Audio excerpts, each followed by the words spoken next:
사무엘하 6장 1절. 다윗이 이스라엘에서 뽑은 무리 3만 명을 다시 모으고 다윗이 일어나 자기와 함께 있는 모든 사람과 더불어 바알레 유다로 가서 거기서 하나님의 궤를 메어오려 하니 그 궤는 그룹들 사이에 좌정하신 만군의 여호와의 이름으로 불리는 것이라. 그들이 하나님의 궤를 새 수레에 싣고 산에 있는 아미나답의 집에서 나오는데 아미나답의 아들 우사와 아효가 그 새 수레를 모니라. 그들이 산에 있는 아미나답의 집에서 하나님의 궤를 싣고 나올 때에 아효는 궤 앞에서 가고 다윗과 이스라엘 온 족속은 잣나무로 만든 여러 가지 악기와 수금과 비파와 소고와 양금과 제금으로 여호와 앞에서 연주하더라. 우리 사무엘하 6장은 하나님의 궤를 찾아오는 그런 그 장면이 소개가 되어집니다. 반역자들을 진멸하시고 그 다음에 선민국가를 번창케 하시는데 하나님의 택한 백성들, 이 택한 백성들이 이제 우리 선민이라고 이렇게 이야기했다 했는데 선민, 그 다음에 멸망시키는 백성들이 있었어요. 이 멸망할 백성들을 유민이라고 이렇게 이야기해요. 버리기로 예정되어진 백성들입니다. 이게 우리 사울가의 멸망을 우리가 확인하다 했고, 이 사울가의 멸망, 그다음에 다윗가의 번창, 사울가의 멸망.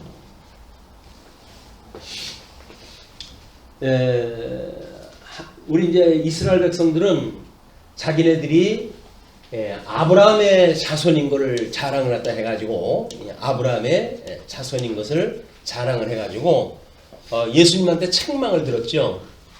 왜? 하나님은 길가에 돌을 가지고도 하나님의 아들, 언약 자손입니다. 하나님의 아들들을 만드실 수 있다고 이렇게 이야기를 했다 해요. 그러므로 너희들이 아브라함의 자손인 것을 자랑하지 마라.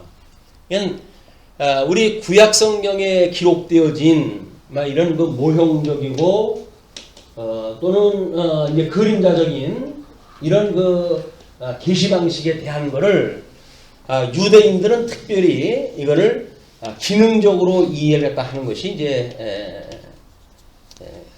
예수님의 책망 내용이었어요.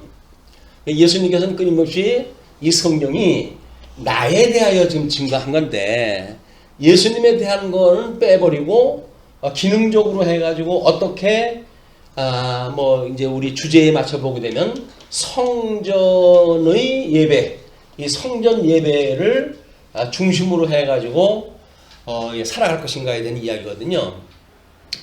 근데 이스라엘 백성들이 가나안 땅에 들어갈 때부터 이제 우리 모세 오경을 통해 가지고 광야에서 이 성전에 대한 성막의 완성이 이루어지죠. 이 성막의 완성이 이루어지고 그리고 이제 이거를 법궤를 앞서 가지고 가나안 땅에 들어가게 되거든요. 가나안 땅에 들어가게 되는데 가나안 땅에 처음 들어갔을 때 이제 그것이 우리가 그 주보에 나와져 있는 대로 길갈이다. 길갈에다 이제 진을 치고 이 법궤가 여기서 말하는 이 지었던 이 법궤가 이 길갈에다 진을 치고 이걸 중심으로 해가지고 백성들이 모이는 거예요. 그래서 이때만 하더라도 하나님의 법궤 중심으로 해가지고 이 진이 짜이게 됩니다. 이 진, 이스라엘의 진. 이스라엘은 이때는 군대라고 이렇게 군대. 우리 이제 새로운 땅에 들어가도 이걸 전부 정복을 갖다 해야 될 군대인데 믿음의 군대들인데 이 군대가 진을 짤 때에 지금 법궤를 중심으로 해서 진을 짜요. 이거는 이미 광야 생활 때 했을 때에 정지되어져 있을 때의 그 방법과 진행을 할 때의 방법이 계시가 되어져 있고 그것에 따라 가지고 법궤를 앞세워두고 가나안 땅 요단강을 건너가잖아요. 요단강을 건너가게 되어지는데, 그래서 요단강의 모든 그 물이 이거 우리 홍수기인데도 불구하고 믿음으로 제사장의 발이 그 물에 강물에 닿을 때 하나님께서 요단강을 갈라지게 해가지고 내려오던 물을 하나님께서 막아놨기 때문에 벽같이 쌓였다고 이렇게 이야기를 해요. 우리는 뭐 요즘 이제 21세기에 들어와가지고 이 과학이라고 하는 걸 이야기할 때 과학과 성경 이렇게 해가지고 뭔가를 동등한 입장에서 비교를 하려고 하는데 이 말이 안 되는 겁니다. 이 과학은 넷째 날 하나님께서 넷째 날 이후에 만들어 놓은 것이 우리 자연 세계예요. 이게 자연계고 해 아래서의 이 자연계인데 이거 첫째 날부터 셋째 날까지 만든 거는 신령한 세계의 이야기입니다.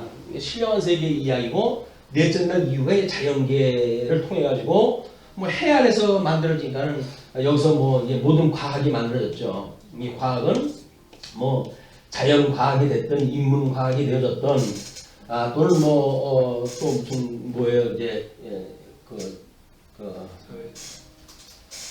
이런 모든 그 과학의 영역이 결국 넷째 날 이후의 걸 가지고 인간들이 연구를 갖다 해가는 거기 때문에 하나님의 이 신령한 세계를 계시했던 이 성경에서 이야기하는 이런 신령한 세계에 대한 거는 이거하고 비교가 될 수가 없는 거예요 이게.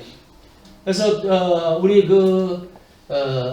뭐 사회과학이라고 이렇게 이야기하죠. 사회과학, 인문과학, 자연과학, 과학이라고 이야기하는데 이거는 성경에서 이야기하고 있는 이 계시의 세계, 이 계시의 정신이 없으면 이런 과학이라고 하는 걸로 아무리 해봐도 이걸 우리가 눈치챌 수가 없어요. 하나님이 비밀로 감춰놨기 때문에. 그래서 우리가 뭐 이제 이게 하도 사람들이 자연 우리 철학으로 상실되어진 그런 그 마음이 우준하게 되어진 우리 지성 상태를 충족시키는 것이 철학이 한 권이란 말이에요. 그럼 이 철학이라고 하는 것은 결국은 우매한 인간들이 가지고 있는 세계들이거든요. 이걸 가지고 이제 그 사람들은 우주관을 만들고 뭐 세계관을 만들고 나름대로 어떤 존재에 대한 이야기를 다 하고 그러는 겁니다. 그렇기 때문에 이거는 이게 접근이 불가능한 거다. 근데도 불구하고 이 진리를 깨닫게 하시기 위한 일반 계시적인 그런 하나님의 목적을 가지고 이런 자연 계시의 이런 과학을 발전을 시키셔요. 이 철학 세계도 마찬가지입니다. 그래서 우리가 이제 뭐 예수님 오시기 전에 헬라 시대가 도래되면서 뭐 헬라 철학이라든지 뭐 이런 걸로 해가지고 결국은 철학의 세계가 구체화되어지고 그걸로 해가지고 이 신관에 대한 걸 연구하기 시작했다 해가지고 뭐 이제 우리 요한복음에서 이야기하는 것처럼 로고스의 개념이라든지 하는 그것도 철학적인 용어였어요. 그때 당시에 그 철학적인 용어를 어차피 여기서는 세상 사람들이 쓰는 용어들 아니에요. 그럼 이거를 어떻게 계시적인 용어로 쓰는가에 대한 거는 계시의 정신이 있는 이런 사람들에게 성령의 감동을 주어가지고 새로운 용어를 이제 쓰게 만드신 거거든요. 그러니까 성경에서 이야기하고 있는 철학적 용어라고 하더라도 세상에 쓰고 있는 거기서 말을 차용을 해왔던 거라 할지라도 세상에 있는 용어를 가지고는 이 세계의 같은 용어를 설명할 수가 없어요. 그렇기 때문에 우리가 이 성령의 감동을 받아야 인식의 주관자인 성령께서 권능을 줘가지고 이 하나님의 말씀을 깨닫게 하시는 이런 사역에 의해 가지고 진행이 되어지는 거거든요. 그런데 이제 이스라엘 백성들이 그 육적인 계시의 방식을 가지고 나름대로 이제 이 다윗과 이 사울과에 대한 번창과 멸망에 대한 걸 논하게 될 때 지금 다윗의 그 생각은 얼마나 성전에 대한 그 사랑하는 마음을 가지고 있는 사람입니까 다윗이. 그러니까는 그 지금 백성들을 데리고 법궤를 이동해야 되겠다. 이제 자기 성도 차진했다 했고 다윗성을 차진했고 다윗성이 하나님의 이름을 두신 곳으로 해가지고 이제 하나님이 기뻐하시는 제사가 시작이 될 수 있는 데니까 이제 그런 그 계획을 가지고 옮기기 시작을 한 거예요. 그래서 주보에 그 이 언약궤의 이동이라고 해가지고 이제 우리가 설명이 되어져 있잖아요. 길갈에서 진을 쳤을 때만 하더라도 요단강을 건너가지고 기적을 봤던 사람들입니다. 그런데 그걸 실로로 해가지고 실로에 있기 전에는 베델에 있었을 가능성이 있다라고 이야기를 하는데, 왜냐면 길갈에다가 있고 진을 치고는 시간이 제법 격해가지고, 왜냐면 이제 거기에 뭐 이제 그 여리고성과의 뭐 투쟁이라든지 아이성과의 그런 싸움이라든지 그런 걸로 인해 가지고 이제 뭐 어떤 그 변동이 있었을 거 아니에요. 근데 그거를 성경의 내용으로 봐가지고는 베델로부터 해서 실로로 그걸 옮겼다고 하는 그런 걸 연상하는 그런 성경에 의해 가지고 이제 그렇게 추정을 또 하는 겁니다. 왜냐면 그 사사기 2장 11절에 그런 실로에 있기 전에는 베델에 있었을 가능성에 대한 거를 암시하는 그런 성경 구절이 있으니까, 그래가지고 이제 실로에 있던 거를 지금 이 블레셋하고 전쟁이 일어났잖아요. 그 전쟁이 일어나니까 블레셋과의 이 아멕 전투에서 법궤를 끌고 오는 거예요.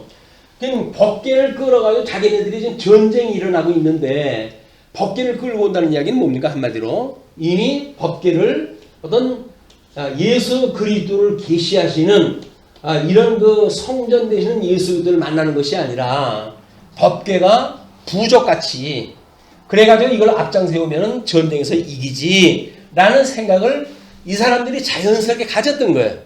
지금도 마찬가지입니다. 우리가 복음을 가지고 신앙생활을 한다고 하지만 여전히 신앙생활, 뭐 이 신앙생활은 우리가 종교행위라고 이렇게 이야기를 하지만, 이게 이 생활, 이 신앙생활이 종교행위라고 하는 그 이야기는 전부 기능적인 거거든요. 그러니까 우리는 하나님을 노엽게 하면 안 돼. 그러므로 우리는 이렇게 살아야 돼 라고 하는 당위를 일단 부여하고, 이 당위에 의한 이 생활을 유도를 한단 말이에요. 이것이 우리가 반복음적인 이야기라는 겁니다. 반복음적인. 물론 충정이 있어요. 뭐 어떤 분이 그 검찰 총장이 충정심을 가지고 뭘 했다고 그렇게 표현했다 하던데, 충정이 있어요. 이 사람들이 하나님을 섬기고자 하는 충정심이 있어요. 근데 아무리 마음을 보시는 하나님이지만 그 충정이라고 하는 것이 인간적인 충정이라고 하는 건 하나님께 받으시질 않는 거예요.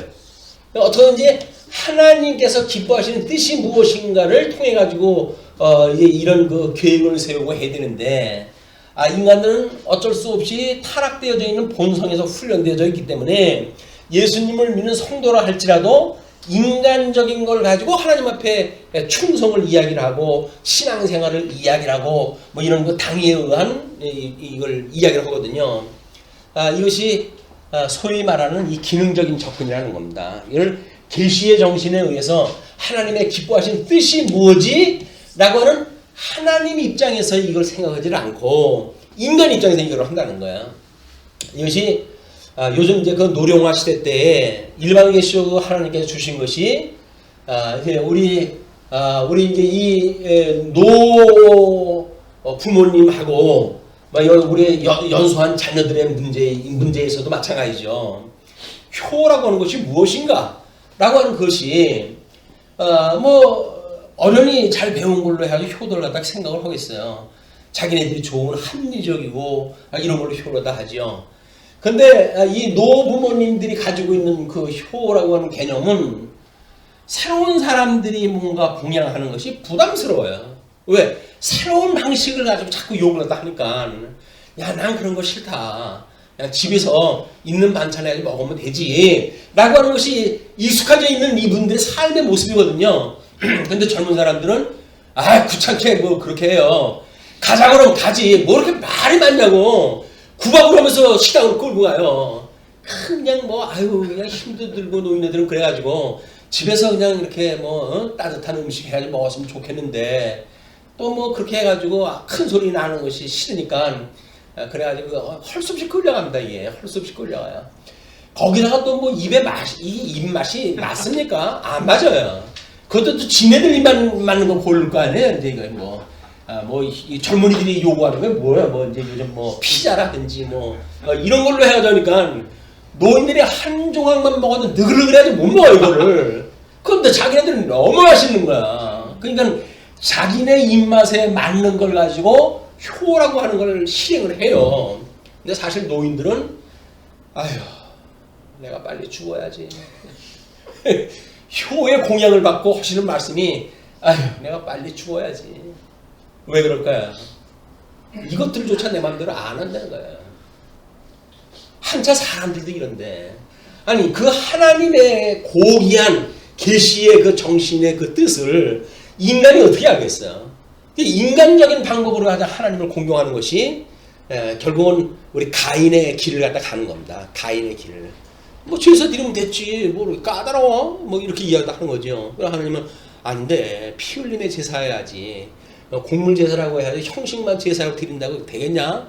내가 지금 원하는 거는 피 흘림의 제사, 예수 그리스도의 대속에 대한 의미를 깨닫게 하는 거지. 아 내가 먹을 것이 없어서 너희들한테 재물 바치라고 그러냐? 그 얘기 아닙니까? 근데 인간은 안 그런 거예요. 자기 차원에서 최대한 정성을 다해가지고 하나님 바치니까 좀 받으세요.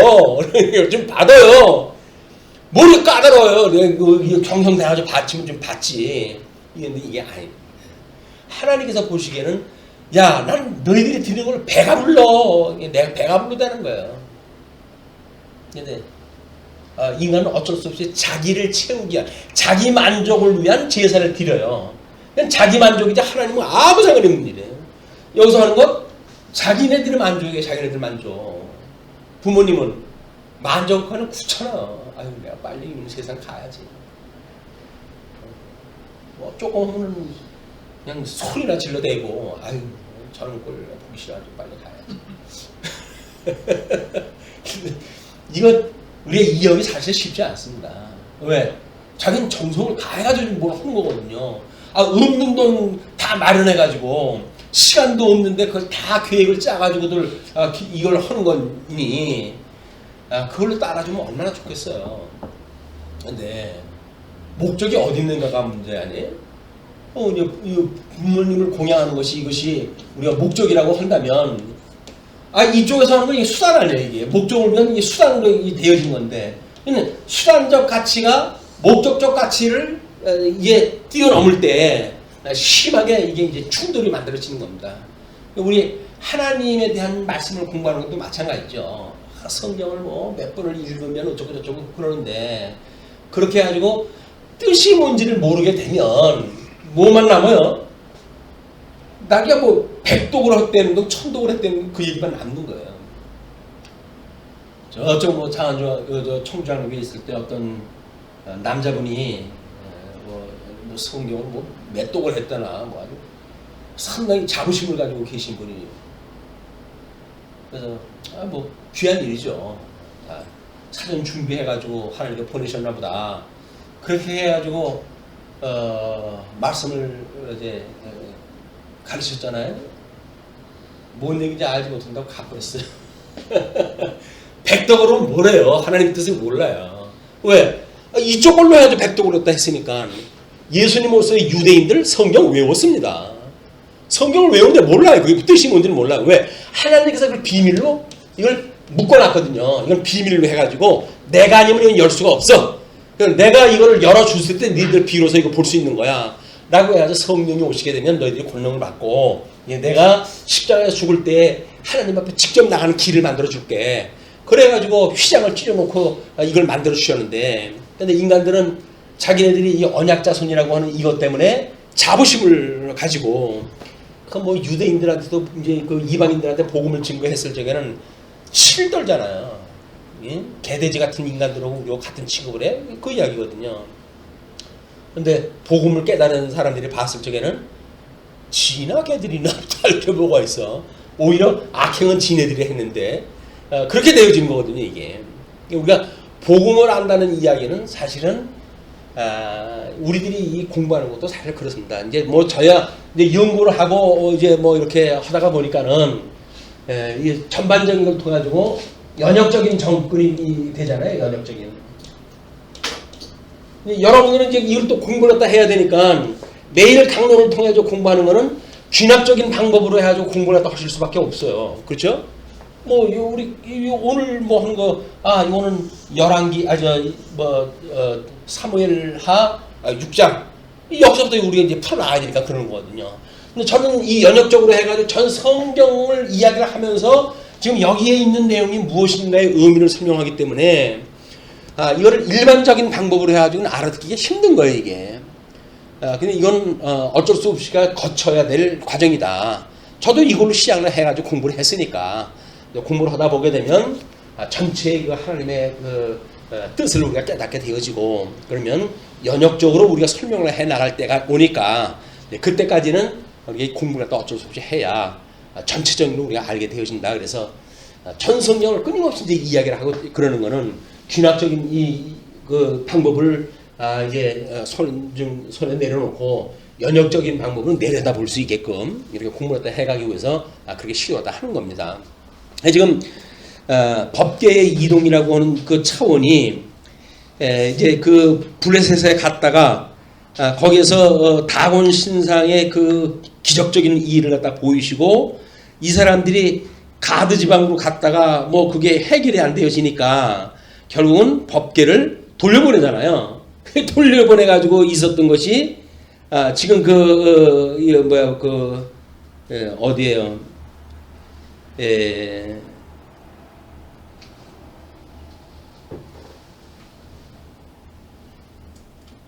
벨세드스라고 하는 데로 이제 와 있는 거예요, 이게. 그래서 기란 여아림으로 해가지고 다윗 때까지 이 기란 여아림에 지금 머물고 있는 상태. 성전의 흐름은 거기서 머무르고 있는 상태예요. 거기에 이제 이 다윗과의 번창과 뭐 하루의 멸망과 이런 그 일들이 복잡하게 벌어진 거예요. 그러니까 이런 일들이 성전의 역사하고 성전의 역사는 예수 그리스도의 이야기이기 때문에 무관치 않은 거거든요. 그런데 오히려 성전은 지금 머물러져 있어요. 성전은 머물러 있고 역사가 진행되어지는 것을 우리가 이제 공부를 한 거다. 그러면 역사가 이렇게 진행이 되어진 거는 성전을 이루기 위한 일 아닙니까?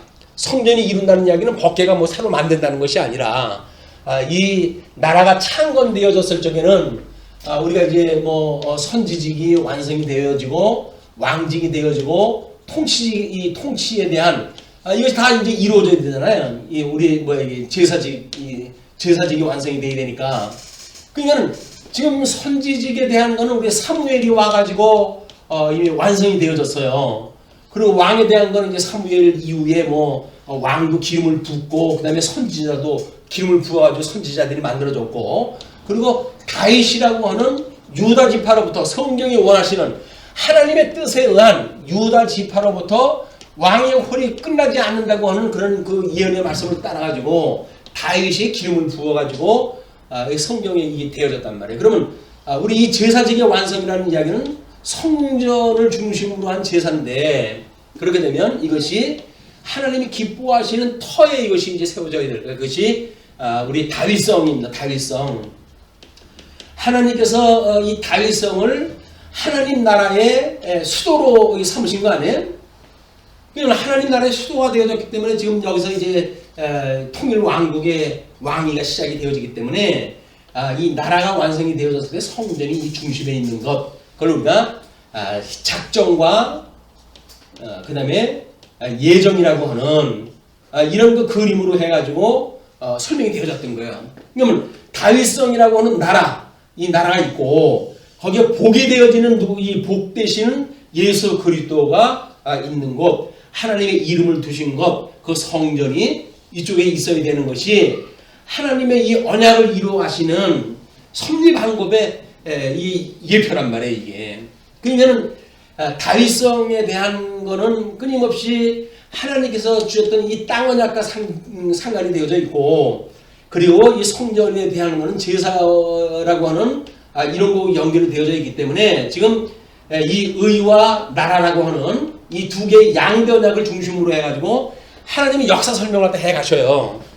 역사 설명을 갖다 해가는데 거기서 뭐 나라니 의니 이런 것이 언급이 되어져 있지를 않으니까 그 줄을 맞추기 어려운 거예요. 근데 우리는 이미 양대 언약으로부터 시작이 되어졌기 때문에 지금 사무엘 하에서도 이것을 의와 나라라고 하는 관점으로 이것이 의고 이게 나라라고 하는 그런 그 개념이거든요. 그러니까 이런 그림을 가지고 지금 사무엘 하 6장이 소개가 되어진다. 그런 그 이야기입니다. 그래서 다윗이 지금 성전을 이동하려고 했던 법궤를 이동하려고 했던 그 내용이 끝이 나고 6절로부터 9절 나곤의 타작마당서 우사가 급사를 갖다 되어지는 사건이 소개가 되어집니다. 그들이 나곤의 타작마당에 이르러서는 소들이 뛰므로 우사가 손을 들어 하나님의 궤를 붙들었더니 여호와 하나님이 우사가 잘못함으로 말미암아 진노하사 그를 그곳에서 치시니 그가 거기 하나님의 궤 곁에서 죽으니라. 여호와께서 우사를 치심으로 다윗이 분하여 그것을 베레스 우사라 부르니 그 이름이 오늘까지 이르니라.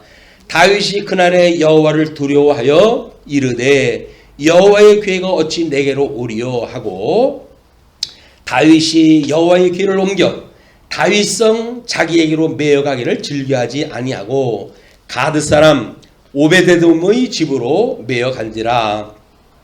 여호와의 궤가 가드 사람 오베데돔의 집에서 석 달을 있었는데 여호와께서 오베데돔과 그의 온 집에 복을 주시니라. 이게 가드 사람의 이 오베데돔인데 하나님께서 이방인한테 복을 주어요. 그리고 성전을 옮기려고 했던 다윗의 뜻과는 다르게 우사를 쳐가지고 거기서 급사를 하게 하십니다. 이거예요. 하나님의 뜻으로 해가지고 아니 소가 뛰니까 이거 무너질 판 아니에요. 그냥 우사가 오다 뛰지 못하게 붙들었어요. 인간적으로 봤을 적에는 얼마나 이게 잘하는 일입니까? 근데 하나를 치셨어요. 왜? 하나님께서 법궤는 그런 게 끌들고 만들어 놓지 않았어요. 여기서 교육되어지기를 광야에서는 제사장이 이걸 메고 제사장이 메고 이동을 하도록 되어져 있지.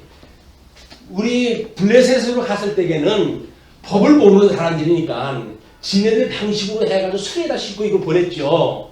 근데 그거는 이거 모르는 사람들이 그러는 걸 뭐 하나님께서 어떻게 하겠어요? 그건 그냥 법궤만 이동을 하면 되지 걔네들이야. 그러니까 별 문제 없이 옮겨졌지만 이제 다윗이 하나님 나라 백성으로 하나님 나라의 왕으로서 성전을 옮긴다고 하면 이런 구약 성경의 하나님의 뜻이 무엇인가를 충분히 연구가 돼야죠. 이게 하나님께서는 성전 법궤를 어떻게 이동을 하게 하셨는지 그런 뜻을 탕해가지고 이걸 이루어야 되는데 그 블레셋 군대에서 올라오게 했던 그 방식 그대로 그걸 갖다가 이제 하다가 보니까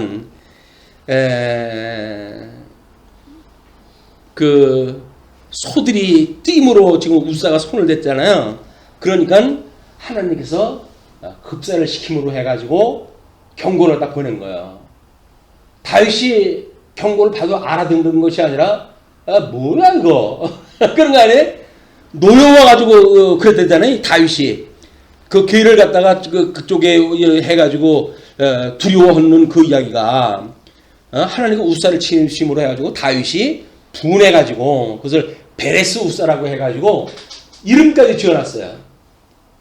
근데 베레스 우사라고 하는 이름이 이 사무엘서 기록할 때까지 있다고 하는 걸로 보아가지고는 다윗이 이걸 기념으로 삼아야 될 일이에요. 이게 하나님의 뜻대로 아니면 하나님께서 아무리 사랑하는 자라고 할지라도 치신다. 이걸 깨달아야 되는 건데 다윗은 썩만 냈지 그냥 거기서 그냥 물러났어요. 그런데 12절로부터 16절 법궤를 다윗성으로 모셔 드리는 일이 이제 소개가 되어집니다. 어떤 사람이 다윗 왕에게 아뢰어 이르되 여호와께서 하나님의 궤로 말미암아 오베데돔의 집과 그의 모든 소유에 복을 주셨다 한지라 다윗이 가서 하나님의 궤를 기쁨으로 메고 여기서부터 이게 메고 오는 거야. 정신이 들었어요. 메고 오베데돔의 집에서 다윗성으로 올라갈세. 복을 줬다고 하는 그 이야기에 이제 충격을 받은 거예요. 복에 근원이신 우리 하나님이 어찌하여 내가 법궤를 옮길 적에는 우사를 치시더니 오베도돔의 그 이방인 집에다가 성전을 주실 땐 그 집에다 복을 주셨는가. 하나님과 복을 주신 것은 택한 백성이든지 버림을 받기로 되어진 이방인들인지 이건 상관없이 하나님 주시는데 그게 이유가 뭔가. 법궤가 거기에 있었기 때문에 그렇다는 거거든요. 그럼 법궤가 그쪽에 있었다는 이야기는 내가 하나님이 기뻐하시는 뜻대로 하나님 나라의 수도에 성전을 갖다 세워줘야 된다고 한다면 마땅히 이게 하나님 기뻐하시는 뜻일 텐데 그러면 왜 치셨을까? 라고 하는 것이 충분한 우리 어떤 그 사색이 되지 않았을까 그런 생각이 들어요. 왜? 우리는 과거에 지금 이 우사의 사건 이런 그 과거사가 제대로 해명이 안 되게 되면 그러면 현재 지금 이 법궤를 이동해야 된다고 하는 새로운 현재사에 대한 이것이 해명이 이걸 우리가 직시할 수가 없는 거거든요. 그러니까 여기서 지금 다윗이 멀쩡하게 법궤를 옮길 수 있고 기쁜 마음으로 옮길 수 있다는 이야기는 과거사가 해명이 됐다는 거예요. 우리가 끊임없이 하나님의 뜻을 따라 우리 실수할 수가 있어요. 그렇지만 그런 그 일들을 깊이 개인적인 해명의 시간이 필요하다. 역사적 해명이 안 되면 안 돼요. 이것이 우리 이런 신앙적인 모습으로 보게 되면 회개라고 이야기를 합니다. 회개의 역사가 있어야 우리가 이런 은혜를 입는 하나님의 그 아들로서의 살아가는 그런 것이 보이고 그리고 우리가 어떻게 칭의함을 받았는지가 깨달아졌을 때 비로소 이 성화의 관계를 통해 가지고 하나님께서 우리로 하여금 성례를 통해 가지고 견인을 갖다 행하신다고 하는 걸 믿게 되어지거든요. 그러니까 과거에 우리가 어떻게 구원을 받았는지에 대한 과거의 이 해석이 제대로 안 되면 우리는 성화에 대한 과정을 오해할 수밖에 없어요. 난 구원 받았는데 뭐 이제는 이렇게 해가지고 신앙생활에 별로 관심을 안 둡니다. 그러나 우리가 이 양자 하나님의 은혜로 내가 칭의함을 받았지 그래서 하나님의 아들이 된 거야. 그렇다고 한다면 성화 과정을 통해서 끊임없이 온전케 하신 예수 그리스도를 바라보는 거예요. 그것이 우리 세례와 성찬으로 해가지고 주님께서 기념하라고 했던 기념의 사건이에요. 뭘 기념하라는 거예요? 예수 그리스도의 십자가의 사건을 기억하라는 겁니다. 우리가 어떻게 구원받았는지에 대한 걸 기억하라는 이야기예요. 이것이 유월절 사건이기도 하다. 그래서 아무리 아브라함한테 지금 할례를 주어가지고 지금 언약 자손을 삼은 백성들은 아닙니까? 그러나 우리 에덴의 이 애굽의 종노릇을 하고 나올 적에는 유월절을 지키지 않으면 하나님 나라에서 영원한 생명을 누릴 수가 없어요. 유월절을 지켜야 되는 것이 그렇다. 그래서 세례와 이 할례와 유월절 이것이 세례와 성찬에 대한 이야기다. 이건 구약의 모형적으로 보여준 것과 실체적으로 이루어진 사건에 대한 의미예요. 이것이 천주교에는 칠성례가 있었는데 개혁 의지가 약해가지고 종교의 개혁자들이 두 개를 남겨놨다든지 이런 거 전혀 아니에요. 그 종교 개혁자들이 개혁 의지가 약했던 사람들은 아니에요. 목숨을 걸고 했던 사람들이에요. 근데 왜 두 개를 남겨놨는가? 구약 성경의 예표를 보여준 사건이거든요. 이게 그냥 신약 성경에 와가지고 이걸 없애면 안 되는 거예요. 그래서 우리가 우리 성도를 받았을 때 우리 이 세례도 주고 그리고 그들로 하여금 매년 우리 절기를 따라 가지고 성찬을 허물어 가지고 그걸 기념하는 일이다. 이런 그 의미를 모르게 되면 애들 장난처럼 그런 거 소꿉 장난처럼 그런 거 왜 하냐라고 이야기를 하는데 주님께서 기념하라고 했으면 그런 뜻이 있겠지. 그럼 그걸 믿고 그냥 성찬을 또 하면 되지. 뭘 자기 생각을 가지고 소꿉 장난처럼 이 시대에 그러다 해야 됩니까? 라는 이야기를 주님께서 허락하는데 지가 뭐 잘났다고 그걸 뺍니까? 빼기를. 이게 인간 말종들이 해가는 일이란 말이에요. 이게 하나님의 뜻과는 상관없어. 지 타락한 이성으로 생각되어지는 그 이성을 충족시키는 방법을 갖다 자꾸 이용을 갖다 해낸다. 교회를 합리적으로 운영을 갖다 하고 이렇게 되어지는 거예요. 그러니까 지금 주님의 몸된 교회 우리 이 세 가지 직임이 있는 것이 뭡니까? 이게 우리 이 목사와 장로와 집사를 세우는 일 아니에요, 이게? 왜? 우리 성령께서 우리한테 은사를 줘가지고 예수 그리스도의 직임을 주님의 몸된 교회를 통해 가지고 이걸 성취해 하시는 걸 직접 보여주시는 사건인데 거기서 무슨 뭐 회중교회가 어쩌니 저쩌니 해가지고 장로 필요가 없다는 둥 뭐 이 목사 세우는 거 목사가 성경에 어디 목사라는 얘기가 있냐 해가지고 목사라는 걸 뺀다는 얘기. 아니 목사라는 얘기는 없어서 목자라는 얘기예요. 목자. 목자라고 하는 것보다 그냥 목사가 낫지 않습니까? 목자라 그러면 진짜 양을 치는 사람처럼만 보이잖아요. 그냥 성령 가르치고 목양하고 하는 의미가 다르게 있는 가르칠 자 스승사자도 쓰고 우리 그 목양을 갖다 해야 되는 목자도 쓰가지고 목사로 해가지고 그런 다원화되어져 있는 의미를 함축적인 용어로 해도 썼더니 헌되는 얘기가 성경에 목사라는 이야기 없는데 왜 목사라고 쓰냐? 뭐라고 쓰면 좋을까요? 연구위원이라고 쓰면 좋겠지. 에? 그러니까 이게 체제 개혁인이 망발을 갖다 하는 거예요. 성경이 왜 그렇게 했는지 하나님의 뜻이 뭔지 이걸 생각을 해야지. 인간이 생각하고 있는 자기네들 생각을 가지고 체제 개혁을 한다고 그러니까 온 교회의 교인들이 이리 찢어지고 저리 찢어지고 그리고 마치 분봉왕의 왕들이나 된 것처럼 낙엽 주워 먹기를 갖다 하고 있는 것이 이게 도대체 말이 됩니까? 성경신학이라고는 이 고귀한 이런 그 신학 체제를 가지고 그 짓을 하면 되겠어요? 나는 이게 믿어지질 않아요. 뭔가 진리체계가 오해가 있으니까 그렇지 진리체계를 가지고 어떻게 그렇게 인간 생각으로 해야 돼 그런 일들이 벌어집니까? 근데 이거를 어떤 당연한 해명이 없이 그냥 끌고 가지고 그 제도를 갖다 쓰겠다고요? 안 되잖아요. 그러면 해명이 돼야지. 왜 문제가 생긴 건데 이것이 돼야지. 그거 없이 그 나물에 그 밥이지. 오히려 더 원 재상자가 낫지 않겠어요? 재상자가 없었다고 후임자가 그걸 대신 써먹으면 그 사람은 달라요? 인간이? 전하나 똑같은 인간이지. 하나님께서 이 은혜로 붙들어 주시지 않으면 여기에 가지고 있는 제도를 가지고는 되는 방법이 없어요. 우사처럼 치질하는 게 다행인지를 알아야지. 그러면 하나님의 뜻이 뭐인 걸 분별해서 하나님이 기뻐하시는 뜻은 제사장들이 이걸 들고 이동하도록 되어져 있어. 하는 방법을 깨닫고 그렇게 가지고 이제 성으로 옮기는 것이 당연한 방법이었다. 자, 그게 올라가니까 그 오베데돔의 집에서 다윗성으로 올라갈 때 그건 이미 이동을 할 때 아무 문제가 없었잖아요. 그건 뭐예요? 소들로 몰고 갈 때하고는 양상이 다르네. 깨달았을 거 아니에요. 뭐 다 가는 과정이고 뭐 여기서 그러는 것이 아니라 이미 출발전서부터 과거는 소가 뛰어놀아가지고 그 난장판이 되는데 이제 방법으로 해가지고 메고 올라가다 보니까는 이미 출발이 순조롭잖아요. 여기 하나님께서 허락하신 길이란 말이에요.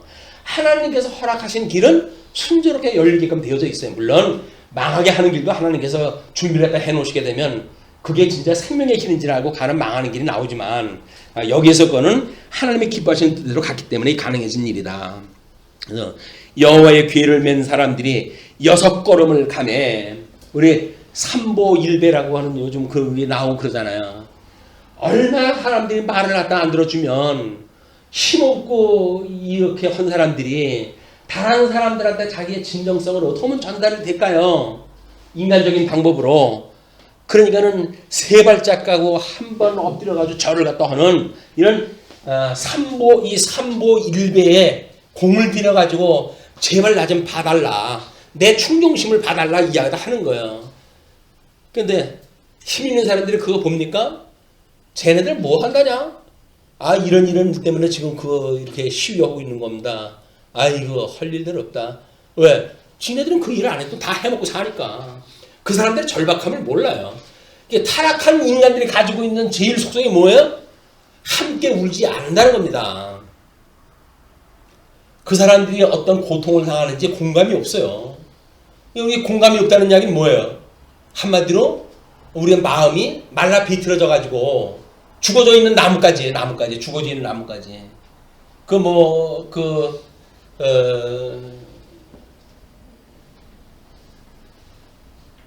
신국에 대한 그 이야기를 또 하는 사람이 그러더라고요. 지옥에 갔더니 나뭇가지들이 그 지옥의 모습으로 해도 그려놨더라고. 생명이 없는 나뭇가지들이에요. 근데 우리 주님께서 우리들한테 생명을 주시는 분이라고 하는 걸 깨닫게 되어지는 것이 지금 여기 본문에서 어떻게 직임을 통해 가지고 나라가 완성되어져 가는가.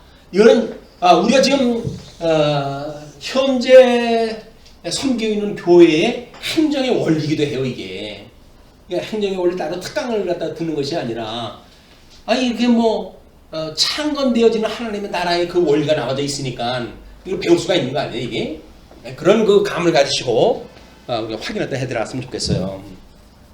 자, 그렇게 해가지고 이제 그들이 이제 세 발자국 6걸음을 갖다 가면 다윗이 소와 살진 송아지로 제사를 드리고 엄청난 그 기쁨을 갖다 노를 갖다 한 거죠. 이게 한번 절하는 정도가 아니에요. 지금 제사를 갖다 드릴 정도니까. 다윗이 여호와 앞에서 힘을 다하여 춤을 추는데 그때 다윗이 배 에봇을 입었더라. 배 에봇이라는 건 뭐예요? 이미 과거사 해명에서 충분한 회개의 마음을 가지고 지금 이동을 다 하고 있다는 걸 우리한테 보여주는 거죠. 다윗과 온 이스라엘 족속이 즐거이 환호하며 나팔을 불고 여호와의 궤를 메워 오니라. 자, 16절로 이렇게 16절이 여호와의 궤가 다윗성으로 들어올 때 사울의 딸 미갈이, 사울의 딸 그 미갈은 다른 데로 시집 같은 걸 다윗이 자기 왕국을 갖다 세우면서 데려오라고 해가지고 데려왔던 그런 그 입장 아닙니까? 사랑했기 때문에 그걸 데려와가지고 집에다 뒀더니 창으로 내다보다가 다윗 왕이 여호와 앞에서 뛰놀며 춤추는 것을 보고 심중에 그를 업신여기니라. 왜? 사울 왕가 출신이거든요.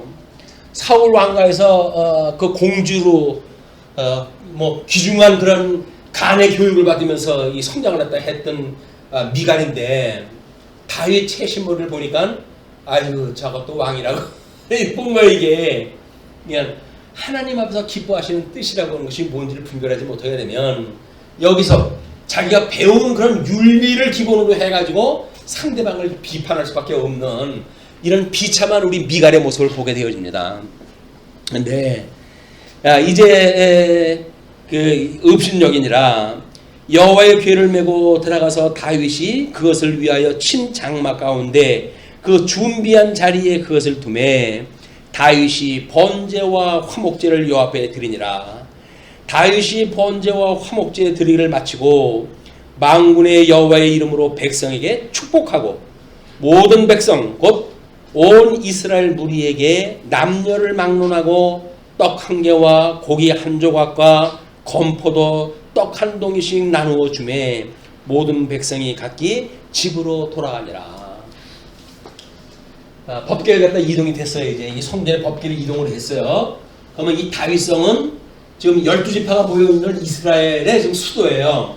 그렇기 때문에 여기에 참여되었다고 하는 것을 떡과 포도주와 포도송이로 해가지고 떡을 띄워가지고 전부 해가지고 각 자기네들 그 집으로 해가지고 돌려보낸 거 아닙니까? 그 이야기는 여기에 동참하고 있다는 의미예요. 그것이 예수 그리스도 앞에서 우리가 성찬을 허물어 해서 우리를 어떻게 구원하셨는지 지금도 대주제가 돼서 하나님 보좌 우편에서 우리를 하감하고 계신 우리 주님께서는 우리를 어떻게 섭리를 갖다 해 가시는지 그걸 우리로 하여금 보고 믿으라는 이야기예요. 내가 너희를 온전케 하는 거야. 너희들이 해가는 것이 아니야. 내가 너희를 온전케 해. 그러니까는 온전케 하시는 예수 그들을 바라보라. 그분을 바라보라는 거예요.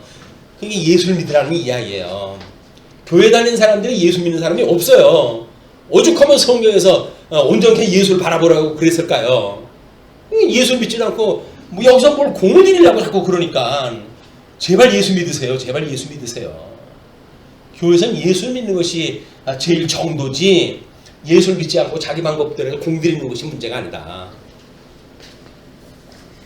자, 이제 그렇게 해가지고 20절입니다. 20절로 23절 다윗과 미갈의 불화가 소개가 되어 있는데 다윗이 자기의 가족에게 축복하러 들어오매 대사를 마치고 이제 자기의 개인사가 시작이 되어지는 거죠. 축복하러 돌아오매 사울의 딸 미갈이 나와서 다윗을 맞으며 이르되 이스라엘 왕이 오늘 어떻게 영화로우신지 방탕한 자가 염치 없이 자기의 몸을 드러내는 것처럼 오늘 그의 신복의 계집종의 눈앞에서 몸을 드러내셨도다. 비판한 거예요 이제.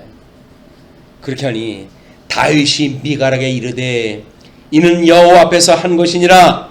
그가 내 아버지와 그의 온 집을 버리시고 나를 택하사 나를 여호와의 백성 이스라엘의 주권자로 삼으셨으니 내가 여호와 앞에서 뛰놀리라. 내가 하는 나의 그런 그 마음을 네가 만번을 천번이라도 헤아려? 네가 내가 지금 어떤 기쁨으로 이렇게 하나님 앞에 즐겁게 노래 갖다 했는지 네가 알아? 거기서 네가 사울의 그 모든 일가를 멸망을 시키시고 나를 왕으로 세우시는 하나님 앞에 내가 즐겁게 찬송했다 하는데 네가 그 딸로 해가지고 나를 비아냥거려? 그 이야기 아니에요. 공감이 없는 거예요. 사랑하는 미갈을 우리 다윗은 다른 사람하고 결혼하고 있는 걸 끌어다가 자기 처로 다시 회복을 시켜놓은 거 아닙니까? 그럼 그게 어떤 충격인지를 알아야지. 겨우 세상의 윤리를 가지고 자기 남편의 그런 걸 갖다 책망하다 하니까 이건 인간되긴 틀렸다. 하나님의 사람으로 내가 이 대사를 이루어가는 내 일에 내 저자로 이 여자는 마땅치가 않구나 이렇게 결정이 되어진 거예요. 내가 이보다 더 낮아져서 스스로 천하게 보일지라도 내가 말한 바 계집종에게는 내가 높임을 받으리라 한지라. 예수 그리스도의 비하의 신분이 무엇인지 신학적 의미를 제쳐놓고 여기서 목사가 채통 없이 뭐 이랬던 둥 저랬던 둥 이런 그 이야기는 맞지 않는 이야기란 말이야.